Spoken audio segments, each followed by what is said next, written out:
sister is the primary suspect for my mother's death. Sobrang nakakaaliw na makitang nababastos ang libing ng babaeng malandi na gustong umagaw sa daddy mo. Si Lilette ang pumatay kay Meredith? But how is that possible? Alam ko na marami silang clashes in the past. But I never would have thought that Lilette could commit such a heinous crime. Naalis po ako. Sana mainibig na lang si nanay ng matiwasay.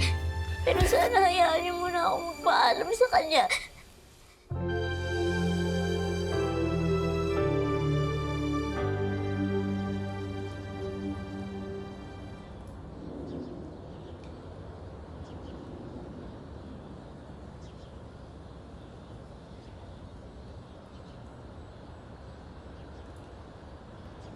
Era, would you like me to give you a ride home?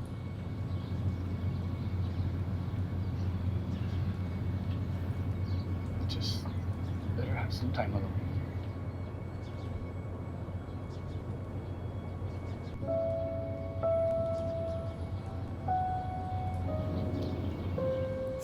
I swear on your grave, Matty.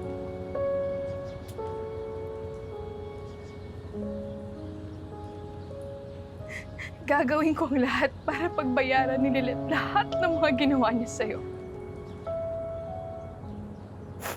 Nagsisisi ako kung bakit nagpauto pa ako at tinanggap ko siya bilang kapatid. Simula ngayon, she means nothing to me now. And I will never, ever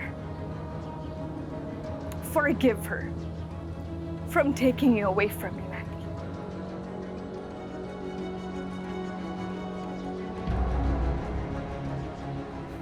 Sisiguraduhin ko na mabubulok si Lilith sa kulungan.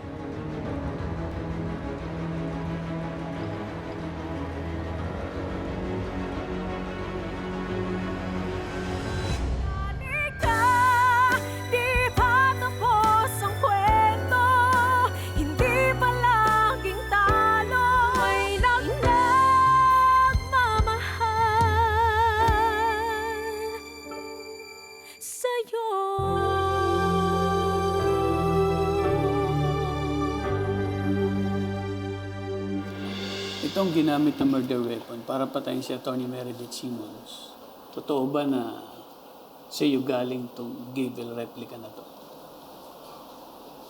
Opo.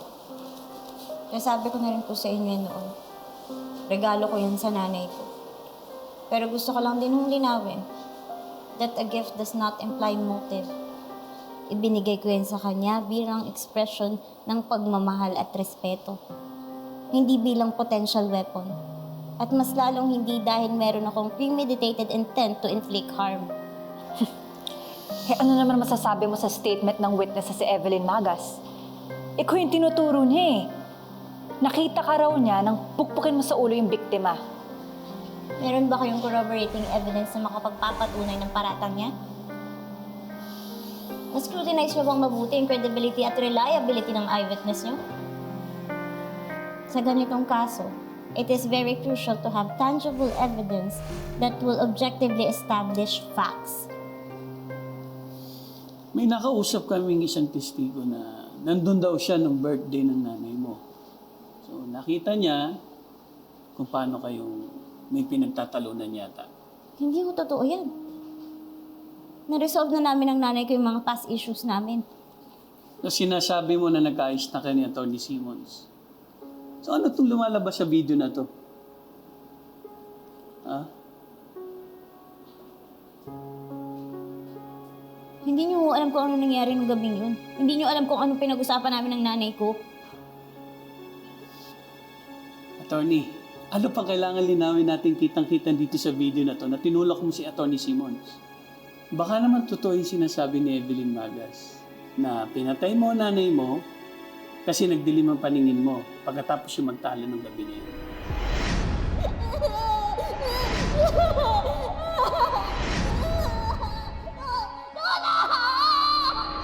Nawalan po ako ng ina. Hanggang sa mga oras na to, nagluluksa pa rin ako. Kaya napakalaki yung insulto sa akin na ako yung pinagbibintangan niyo sa pagkamatay ng nanay ko. Hindi ko magagawa sa kanya yun. Hindi ko magagawa yun sa taong mahal na mahal ko. Isa lang yung sigurado ako. Nagsisinungaling si Evelyn Magas. Hindi ko alam kung anong intensyon niya, bakit ako dinidiin niya. Maaaring pinagtatakpan niya yung sarili niya o may pinagtatakpan siyang iba.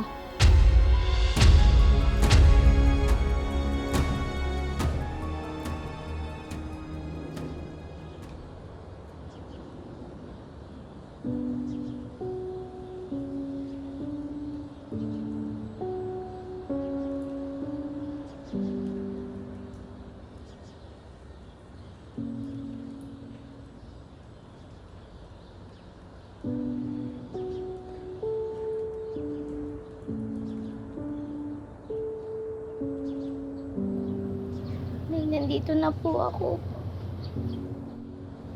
Sana po kasama ko pa rin kayo hanggang ngayon. Kailangan ko po yung guidance niyo eh. Hindi ko po alam kung bakit ako yung dinidiin nila.